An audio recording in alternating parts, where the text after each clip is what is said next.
Hey guys, it's Joy here and welcome back to Frozen Focus Fridays, where I teach you how to build your brand and make money online.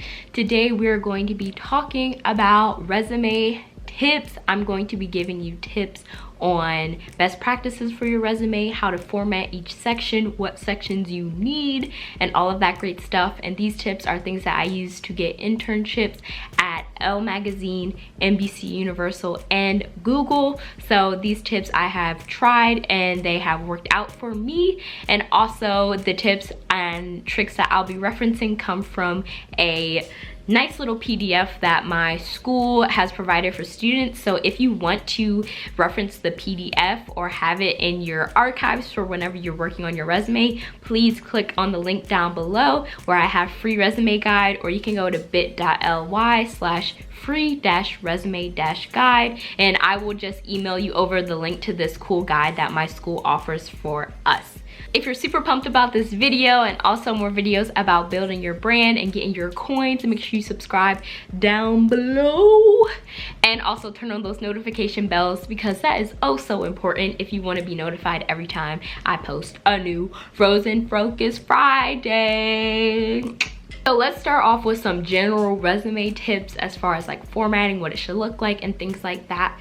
The goal of your resume is to really just articulate your experience and why you're a good fit for the job. So your resume should be one page, it should be in black and white ink, and it should also have no fancy, crazy to read, hard to read fonts. It should basically use Times New Roman or Arial. I know it's boring, but those are the things that will be easy to read. If a job recruiter cannot read your resume, how are they gonna know if you're qualified for the job?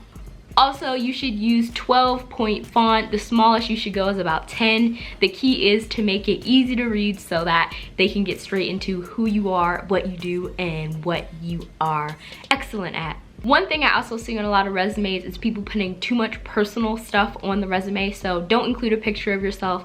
Don't include your age or your religion or anything like that on your resume. Also, this is kind of new in the new kind of age of job searching. I wouldn't even include your address on there. I would include your city and state. The address isn't really necessary. If you get the job, then you can give them your full street address.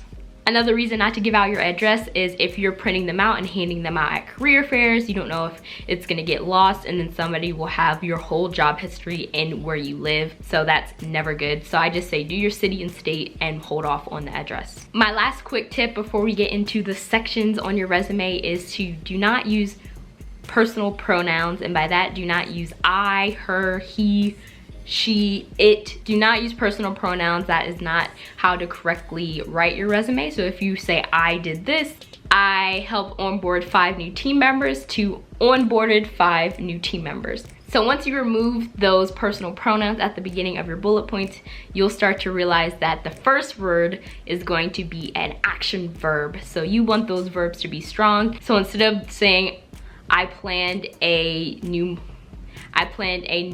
marketing plan, you might say strategized a new marketing plan. So getting strong action verbs at the beginning of your bullet points, but we'll talk more about your bullet points once we get into your experience. So now that you have the quick tips and you've audited your resume, hopefully you've been able to make some edits. If you're finding out some new information in this video, make sure you thumbs up and leave a comment down below letting me know any questions you might have. But now let's get into the sections of your resume. The first section is your heading. So your heading is where you're having your name, your city and state, and your email address, as well as any relevant links. So if you have a website or portfolio or your LinkedIn, I always recommend doing your LinkedIn on there just so it's easy to know how to contact you. Make sure everything is spelled right here. Add your phone number. This is the most critical section because this is where they're gonna contact you. The second section should be your education. Education is so important, especially if you are a college graduate or especially if you're in college or a college graduate, or you've done something special with your education. You should not list anything on there from high school unless you're a freshman in college and you don't really have anything.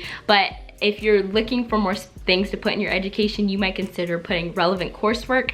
I don't have this on my resume because my resume is full, but if you're needing to add and fill some of that white space, add relevant coursework that is relevant to the job you're applying to. You might also list your GPA on here if it's a 3.5 or above in your major or overall.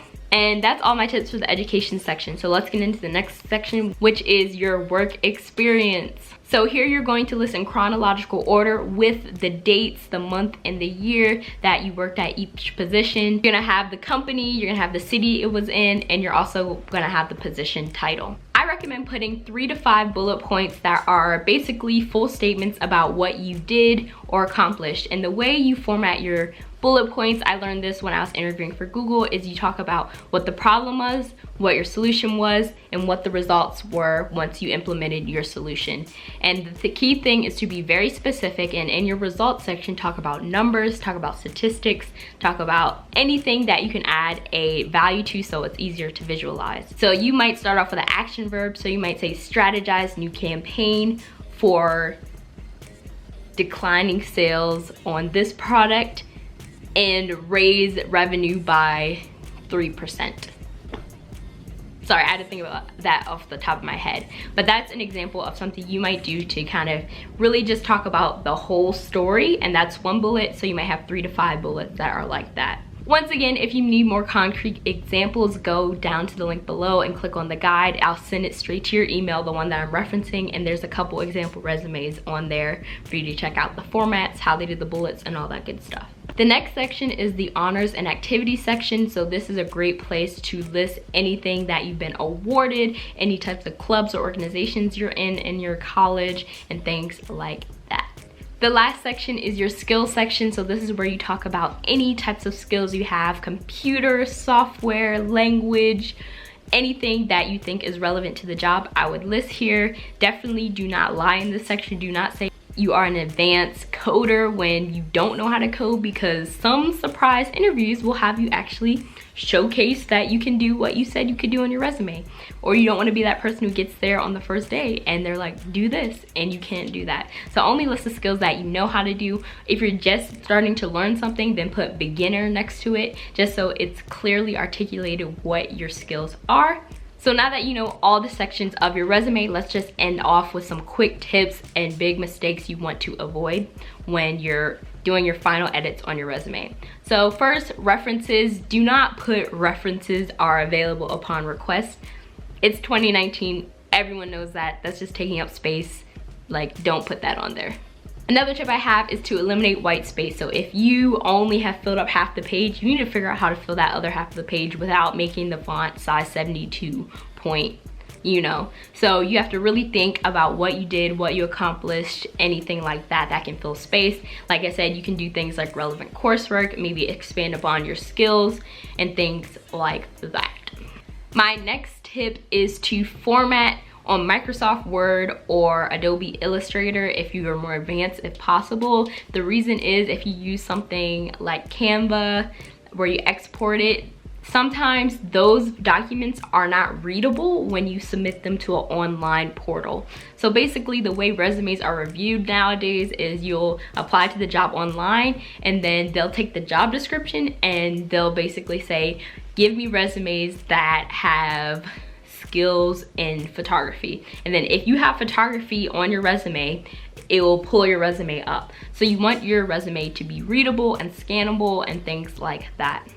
And my last tip goes along with that. So since basically a computer is reading your resume, it's so important to read your job description thoroughly and highlight things that are relevant to you that you have, and make sure it's on your resume. In 2019, you're rarely going to be submitting the same exact resume to every job. You should be tweaking your resume so it has the same keywords on the job description that are also on your resume. So you'll go through the job description, highlight keywords, key skills that you have, and then make sure it's on your resume. So if it says Adobe Suite on the job description, make sure you say Adobe Suite on your skills. So those are all my tips for resumes to get your resume on point, and make sure you go grab that free guide because it will be very helpful for you guys to reference throughout your whole job search. If you have any questions, leave them down below. But other than that, that's all the time we have for today. And I'll talk to you guys next time. Bye.